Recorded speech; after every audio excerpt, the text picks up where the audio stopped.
Saudara Menteri Komunikasi dan Informatika Johnny G. Plate kembali diperiksa sebagai saksi kasus dugaan korupsi proyek BTS 4G Bakti Kominfo. Kejaksaan Agung juga masih mendalami peran adik Johnny G. Plate di kasus ini.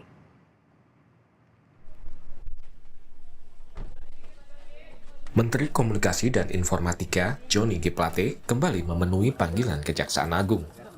Johnny G. Plate diperiksa selama 6 jam oleh penyidik Kejaksaan Agung sebagai saksi atas kasus korupsi pengadaan menara seluler Kominfo. Terkait dengan proyek Base Transceiver Station di Kominfo, saya sebagai warga negara dan sebagai Menteri Komunikasi dan Informatika mempunyai kewajiban untuk memenuhi pemanggilan Kejaksaan Agung Republik Indonesia demi penyelenggaraan hukum yang baik dan benar. Saya telah memberikan keterangan-keterangan atas dan jawaban atas pertanyaan-pertanyaan yang disampaikan oleh aparat penegak hukum Kejaksaan Agung Republik Indonesia dari pagi hingga siang sore hari ini. Keterangan-keterangan yang diberikan adalah keterangan-keterangan yang saya tahu, ya, yang saya pahami, dan yang menurut saya benar sebagai saksi. Sebelumnya, Kejaksaan Agung menyatakan adik Johnny G. Plate, Gregorius Alek Plate, telah mengembalikan uang yang diterima sebesar 534 juta rupiah. Uang tersebut diduga diterima adik Plate terkait dengan proyek BTS 4G Bakti Kominfo. Kejaksaan Agung menyatakan masih mendalami peran adik Plate dalam kasus ini. Terkait dengan posisi adiknya, sesuai dengan keterangan masih kita dalami, yang jelas tidak ada sangkut pautnya sama sekali dengan pekerjaan yang bersangkutan yang saya maksud adiknya. Artinya besar kemungkinan ada kaitannya dengan jabatan yang saksi yang kita periksa pada hari ini. Tapi yang jelas itu dana dari Bakti. Apakah terkait dengan proyek ini apa tidak, yang kami tahu itu diambil dari anggaran Bakti. Kejaksaan Agung sejauh ini telah menetapkan 5 tersangka kasus dugaan korupsi BTS 4G Bakti Kominfo. Kelima tersangka adalah Komisaris PT Solitex Media Sinergi, Irwan Hermawan. Irwan diduga bermufakat bersama Direktur Utama Bakti Kominfo sehingga jadi pemenang proyek. Sebelumnya ada nama Direktur Utama Bakti Kominfo, Anang Ahmad Latif, yang telah ditetapkan sebagai tersangka dalam rekayasa lelang proyek menara BTS.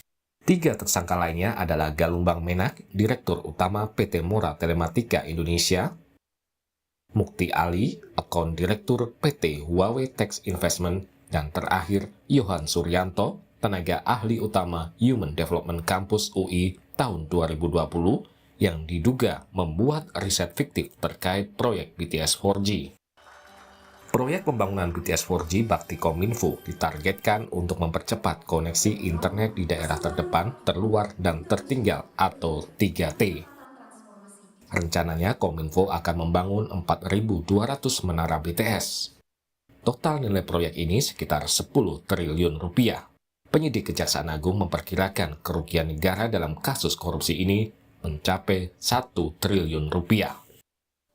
Setelah memeriksa Menkominfo Johnny G. Plate, Kejaksaan Agung akan segera melakukan gelar perkara kasus BTS 4G Bakti Kominfo. Tim Liputan, Kompas TV.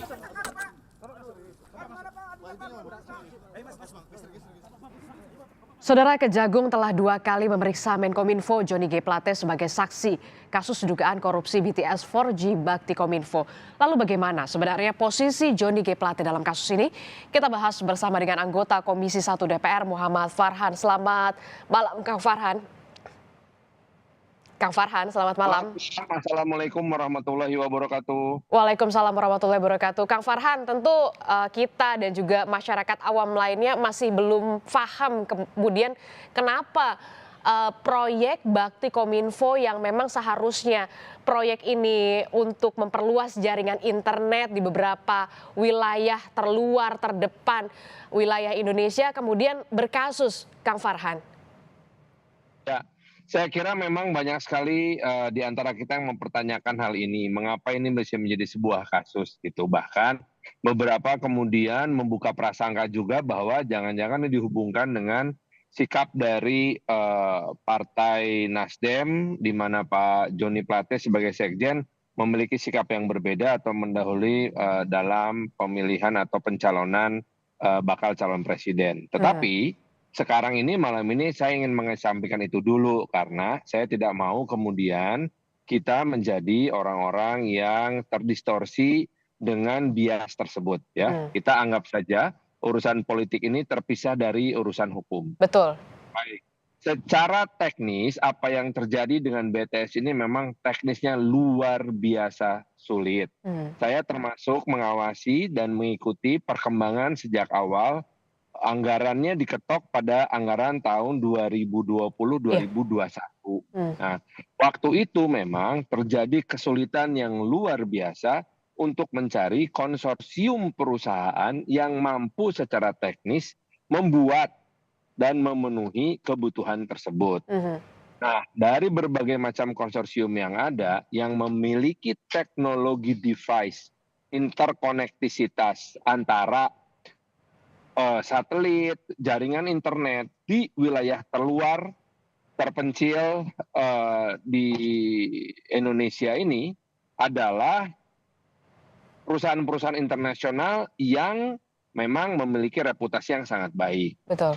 Ada 4 perusahaan asing kalau tidak salah yang diundang untuk memimpin konsorsium untuk mengikuti lelang ini. Ini kan titiknya banyak sekali ya, kalau nggak salah itu sampai. Kalau tidak salah, koreksi kalau saya salah, ini ada 9.000 tower pemancar. Sekitar segituan lah gitu, itu banyak sekali itu dan tidak semua orang mau mengerjakannya. Iya. Karena resiko keamanannya sangat tinggi. Nah, salah satunya adalah masalah maintenance. Ada banyak sekali masyarakat yang melihat sudah ada tiangnya tapi nggak ada jaringannya. Itu betul. Marahnya tuh sampai operatornya bisa disandera loh secara fisik. Karena di wilayah terluar, terdepan di wilayah Indonesia tadi ya, dan terpencil tadi ya, Kang Farhan.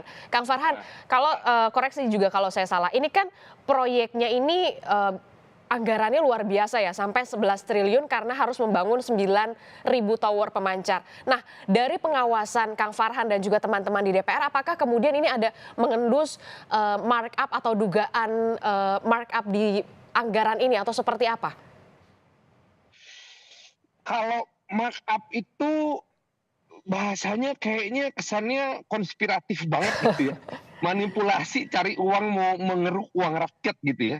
Saya lebih melihatnya gini, bahwa sebuah proyek negara ketika ditawarkan untuk dilakukan oleh lembaga usaha swasta, maka harus bisa memberikan margin.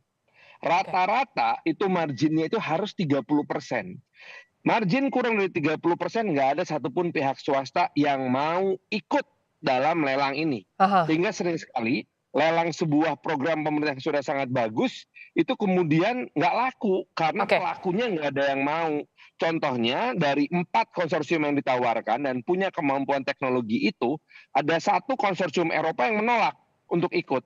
Itu saja konsorsium dari Eropa. Nah, terakhir Kang Farhan. Akhirnya hanya 3 konsorsium dari Tiongkok yang mau ikut. Nah Kang Farhan, terakhir. Apakah nanti setelah hari ini Johnny G. Plate, Menkominfo diperiksa oleh Kejaksaan Agung, nantinya teman-teman di DPR akan memanggil Menkominfo untuk memberikan klarifikasi? Enggak hak kita itu bukan wewenang dari Komisi 1. Itu sudah 100% wewenang dari cabang legislatif, dari cabang yudikatif, artinya cabang legislatif udah nggak punya hak. Baik, kita akan tunggu bagaimana perkembangan selanjutnya ini di Kejaksaan Agung. Terima kasih anggota Komisi 1 DPR Muhammad Farhan telah bergabung bersama kami. Selamat malam, sehat selalu Kang.